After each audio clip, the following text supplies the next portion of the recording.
Olá, nós vamos falar agora do Émile Durkheim e os seus conceitos fundamentais. Com relação ao Durkheim, é importante destacar inicialmente que ele foi um dos pioneiros da sociologia como ciência autônoma, sistemática e separada de outras ciências.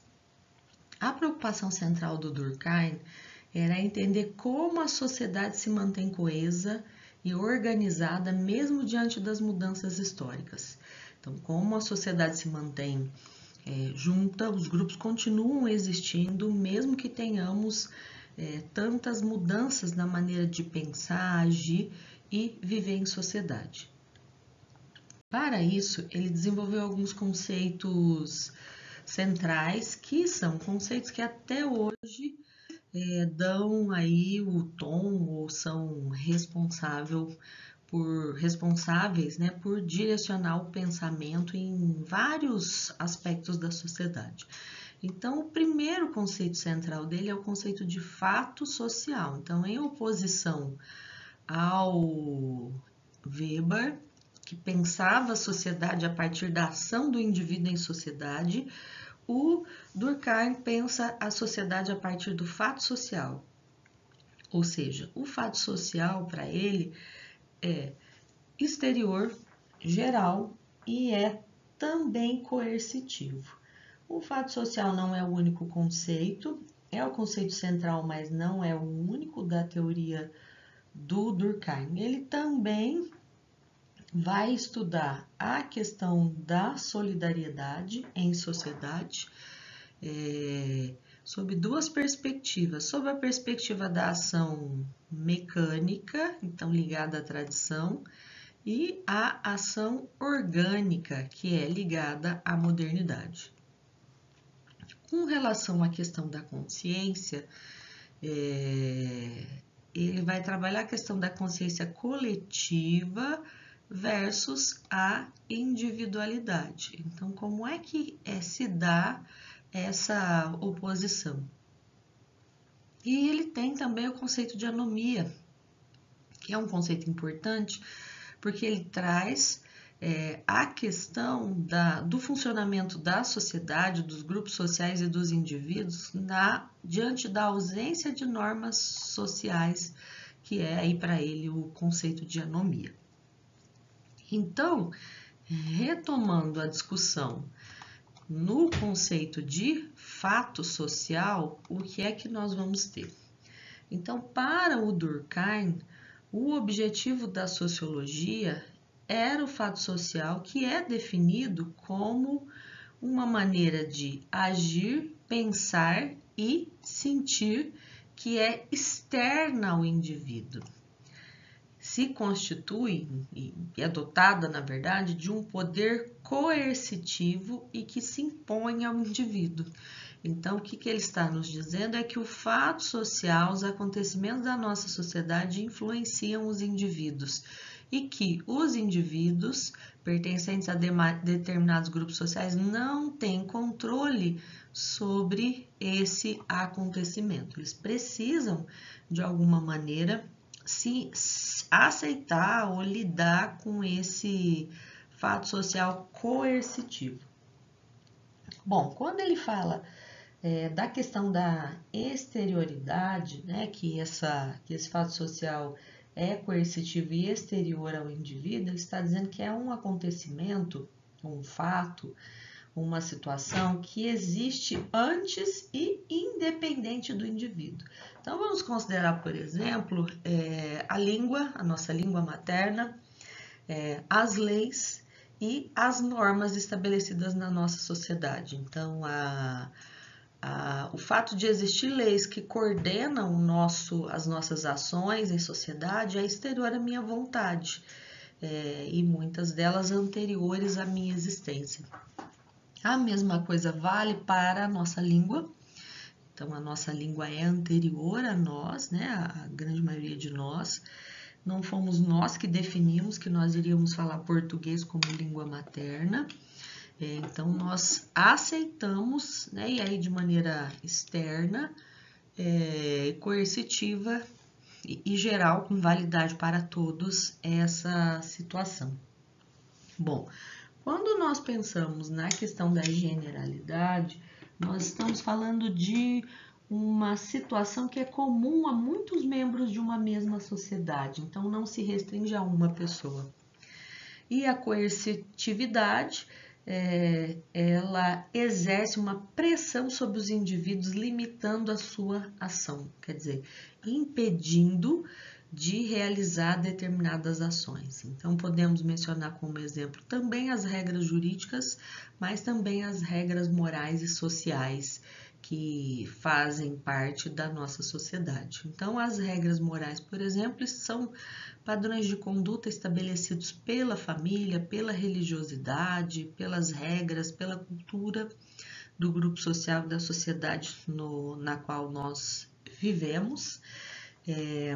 As regras sociais de conduta, que também em muitos casos têm a ver com a lei, então eu preciso se portar de um determinado modo quando eu estou na coletividade, quer dizer, eu não posso sair batendo nas pessoas simplesmente porque eu acho que tem que bater, porque isso é uma regra social de convivência, também é uma regra moral, e isso também tem a ver com o ordenamento jurídico do país, quer dizer, as normas vigentes dentro daquela sociedade. Bom, quando ele fala da questão da solidariedade e distingue essa solidariedade como mecânica e orgânica, qual é a razão disso? Então, o Durkheim investigou como a sociedade se mantém coesa e identificou dois tipos de solidariedade. Ele fala, olha, existe uma solidariedade que é mecânica, que é típica de sociedades tradicionais. Nessas sociedades, a coesão, quer dizer, o ato das pessoas ficarem juntas, né, ou obedecerem às mesmas regras, se dá pela semelhança entre os indivíduos. Então, os indivíduos pensam de maneira parecida. Então, nós temos aqui uma forte consciência coletiva que faz com que essas pessoas, esses indivíduos, né, se submetam ao grupo. Então, por que é que eu me submeto ao grupo? Porque existe uma tradição que eu sei que eu preciso seguir e que eu não posso desrespeitar. Bom, nós temos também na perspectiva do Durkheim a solidariedade orgânica. A solidariedade orgânica assume uma outra perspectiva. Ela é típica das sociedades modernas e das sociedades complexas e baseada na divisão do trabalho. Então, a divisão do trabalho diz respeito aos papéis que as pessoas ocupam no sistema econômico. Então, alguns se posicionam como operários, outros como gestores, outros como donos dos meios de produção, das máquinas, dos equipamentos, das empresas em geral. Então, a sociedade contemporânea, né, traz essa perspectiva. A coesão decorre da interdependência que existe entre as funções e papéis sociais diferenciados. Então, por exemplo, você tem os indivíduos aqui que precisam, por exemplo, do trabalho doméstico. Então, a partir do momento em que eu dependo do trabalho doméstico, que é oferecido na residência, na casa de uma outra pessoa, eu não posso, eu sou coesa com essas pessoas. Por qual razão? Porque eu preciso desse emprego e eu preciso desse dinheiro que eu obtenho a partir desse emprego. Então, nós temos funções e papéis sociais diferentes, mas por mais que tenhamos papéis e funções sociais diferentes, existe uma certa coesão. Então, em sociedades modernas, nós poderíamos mencionar médicos, professores, engenheiros que exercem funções diferentes, mas interdependentes, mantendo a coesão social. Então, o professor ensina o garoto que depois vai ser médico, que vai ser engenheiro, o engenheiro vai se responsabilizar pela fabricação de casas, asfaltamento das rodovias, enfim, né? Pelas diferentes funções aí que são típicas do seu trabalho, do trabalho que ele desenvolve em sociedade. Bom, e aí nós vamos ter a consciência coletiva versus a individualidade. Bom, a consciência coletiva, ela diz respeito ao conjunto de crenças, de valores e de sentimentos que são compartilhados pela maioria dos membros de uma determinada sociedade. Então, aquilo que é comum à grande maioria das pessoas que compõem aquela sociedade. Nas sociedades tradicionais, a consciência coletiva é mais forte do que a consciência individual. Já nas sociedades modernas, a individualidade se torna mais valorizada, embora a consciência coletiva ainda exista. Por exemplo, valores como justiça, honestidade, respeito à lei são expressões da consciência coletiva, da maneira de pensar o funcionamento da sociedade de modo a privilegiar ou entender a presença do indivíduo no contexto social. Então, nós podemos compreender, né, podemos refletir sobre a questão dessa relação entre a consciência coletiva e a consciência individual, sempre nos lembrando que nas sociedades tradicionais nós temos a consciência coletiva predominando e nas sociedades modernas a individualidade se torna mais valorizada, tá bem? Apesar da gente ainda ter a consciência coletiva. Então, a individualidade aqui, nas nossas sociedades atuais, ela é bastante importante. Então, hoje, por exemplo, nós temos um número muito maior de pessoas vivendo sozinhas do que pessoas que se casaram. Nós temos um número muito significativo de pessoas que deixaram as suas casas, né, suas casas originais dos seus pais para morar sozinhas e que não se casaram posteriormente. Então, cada vez mais os indivíduos buscam ter a sua independência e viver em consonância com as suas próprias regras. Bom, quanto à questão da anomia, o que nós vamos ter aqui?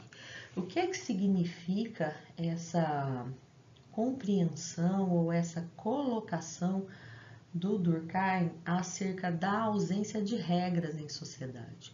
Então, o conceito de anomia, quando ele é criado ou elaborado pelo Durkheim, ele é criado para nomear, né, uma situação em que as normas sociais se enfraquecem ou deixam de regular a nossa vida em sociedade. A anomia, ela vai gerar desorientação, ela vai gerar falta de limites, ela vai ser responsável por levar a problemas como os conflitos sociais, a violência e o suicídio. Então, quando o Durkheim coloca que existem determinados momentos históricos em que a sociedade está numa condição de anomia, ele está nos trazendo questões como a dificuldade em se manter a segurança em sociedade, a violência em diferentes contextos e também o alto índice de suicídios. Então, na nossa sociedade hoje, nós temos alguns países que têm índices de suicídio altíssimos, como é o caso do Japão. No nosso caso, no caso brasileiro, os indicadores de violência contra famílias e contra pessoas individualmente são altíssimos. Então, nós temos um número de pessoas muito grande no Brasil que são assaltados quando saem para trabalhar. Então, às vezes nós temos a noção de que o conceito de anomia diz respeito ao caos, mas não. Diz respeito efetivamente ao descumprimento, à ausência de normas sociais. Então, na nossa sociedade hoje, nós vivemos uma situação muito próxima da anomia, tendo em vista que ninguém respeita de fato a compreensão e as demandas do outro. Você sai para trabalhar e você corre de ser assaltado, você corre de que alguém bata no seu carro, você corre o risco de sofrer algum tipo de violência gratuita na rua. Então, você só corre o risco de alguém estar estressado e jogar o carro em cima de você no posto de gasolina. Então, temos várias situações em que hoje nos aproximam muito das situações de anomia. A anomia também está relacionada às rápidas transformações sociais e econômicas que existem hoje na nossa sociedade. Em períodos de crise econômica, muitos indivíduos podem sentir falta de referência e segurança. Então, eu não tenho emprego, não tenho como pagar as minhas contas, eu não tenho como garantir que eu vou conseguir pagar o aluguel do local onde eu moro. Então, tudo isso gera para o indivíduo uma condição de insegurança bastante grande, que faz com que ele tenha medo, né, de estar em sociedade. Ele não reconhece na sociedade, nos indivíduos, nas pessoas que estão próximo deles, referência e segurança. Isso gera desesperança e aumenta a quantidade de suicídios presentes na nossa sociedade.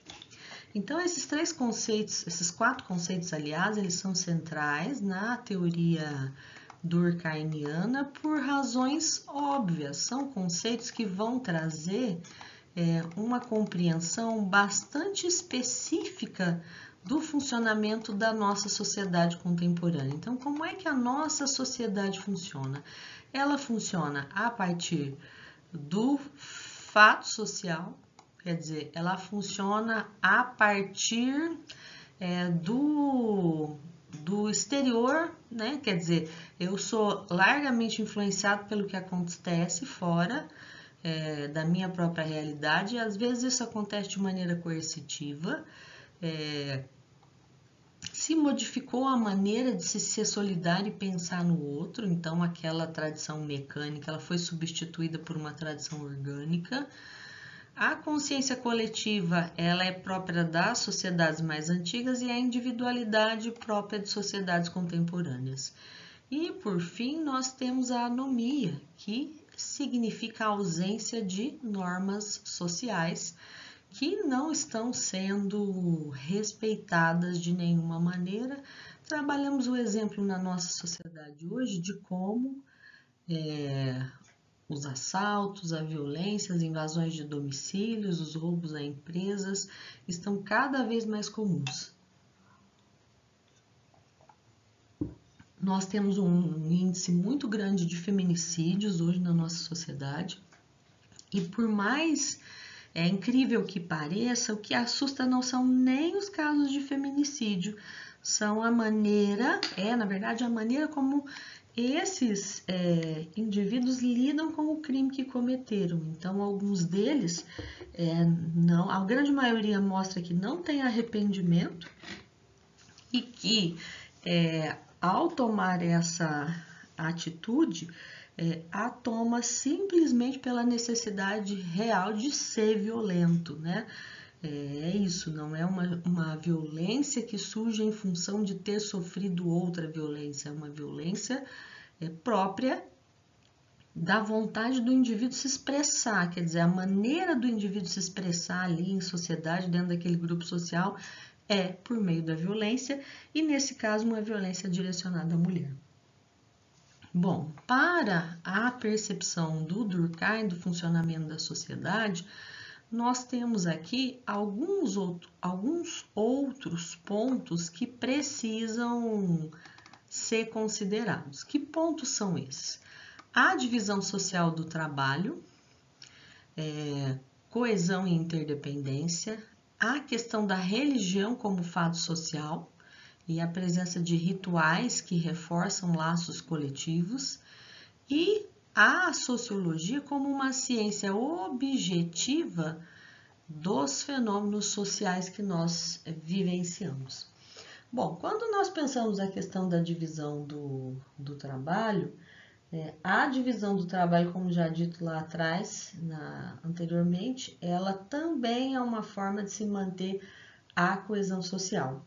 Então, na sociedade simples, vai predominar a solidariedade mecânica. Então, com a modernização, a divisão do trabalho vai se intensificar e aí nós vamos ter uma solidariedade que deixa de ser mecânica para ser orgânica. Essa especialização funcional fortalece a interdependência entre os indivíduos, mas, se mal regulada, ela pode de alguma maneira gerar anomia. Então, veja, nós estamos falando que a especialização funcional, ela pode, a partir do momento em que eu me sinto, obtenho conhecimento para estar melhor no desempenho da minha atividade profissional, eu posso efetivamente me tornar uma pessoa mais coesa com o meu grupo social, porque estabelece ou fortalece a interdependência que eu tenho com o meu grupo social. Mas, se mal regulada, quer dizer que se não existe alguém que faça a gestão desses meus novos talentos, dessa minha capacidade de produzir, de articular ou de organizar a vida dentro de um determinado espaço de produção, uma empresa, por exemplo, isso pode gerar anomia. Então, se eu não reconheço o meu papel, se eu não reconheço o papel do outro ali dentro, se algumas pessoas não trabalham como deveriam, nós podemos ter uma situação em que a solidariedade se dissipa. Essa especialização funcional, a que o indivíduo pode se submeter em um determinado momento do tempo, ela fortalece a interdependência entre os indivíduos, na sua maioria das vezes, mas, como eu disse anteriormente, ela também pode fazer com que esse grupo social entre em conflito. Bom, nós temos também um aspecto aqui que é a questão da religião como um fato social. Ninguém duvida que a religião tem a sua capacidade de se constituir em um fato social fundamental e que influencia de uma maneira muito central o comportamento e o funcionamento em sociedade. O Durkheim, ele tem uma obra chamada As Formas Elementares da Vida Religiosa, que ele publica aí no início dos anos 10, que defende a religião como um fato social fundamental. Ou seja, a capacidade que a religião tem de nos influenciar na vida em sociedade, ela é muito grande. Para o Durkheim, os rituais religiosos, que são próprios da religião, eles fortalecem os laços coletivos estabelecidos entre os indivíduos e mantêm a ordem social, porque estabelece um conjunto de regras, de noções de certo e errado, que estabelecem aquilo que o indivíduo pode ou não fazer, aquilo que o indivíduo pode ou não viver. Pode se transformar em uma forma de coerção, mas também pode ajudar em várias situações, segundo Durkheim, a gerar uma lógica de controle social. Isso vale também para outras instituições, então o exército, as universidades também, essa discussão vai ser desenvolvida pelo Foucault lá na frente, quando ele traz a questão do papel dessas instituições, exércitos, escolas, universidades, igrejas, religiões, para o estabelecimento da coesão entre os indivíduos. Então, celebrações religiosas ou celebrações cívicas, como as festas nacionais, vão sempre reforçar a identidade coletiva. É como acontece quando você tem uma festa da padroeira na cidade. Então, não é incomum que você tenha uma festa associada àquela comemoração católica e que exista ali uma festa popular, direcionada ao povo como um todo, mas com um título voltado, com propostas voltadas para um determinado propósito, um determinado objetivo. Bom, e aí o Durkheim, ele fala por fim o seguinte, ele fala, olha, a sociologia, ela é uma ciência objetiva, mas ela é uma ciência objetiva dos fenômenos sociais. Então, não é possível que eu tenha o mesmo grau de racionalidade que outras ciências trazem. Isso é próprio da sociologia, não é algo externo a ela. Então, o Durkheim ele vai ser decisivo para a consolidação da sociologia como uma ciência importante na nossa sociedade. Ele propõe que os fenômenos sociais devem ser estudados sempre como coisas, quer dizer, como aspectos dotados de objetividade e que mantêm uma interdependência em relação ao indivíduo. Nós falamos aqui dos conceitos centrais do Durkheim, que são fato social, solidariedade social, consciência social, consciência coletiva, anomia, divisão do trabalho e da religião. Todos aspectos que continuam essenciais para a compreensão de como a sociedade se organiza e enfrenta essas crises de coesão que existem em determinados tempos históricos.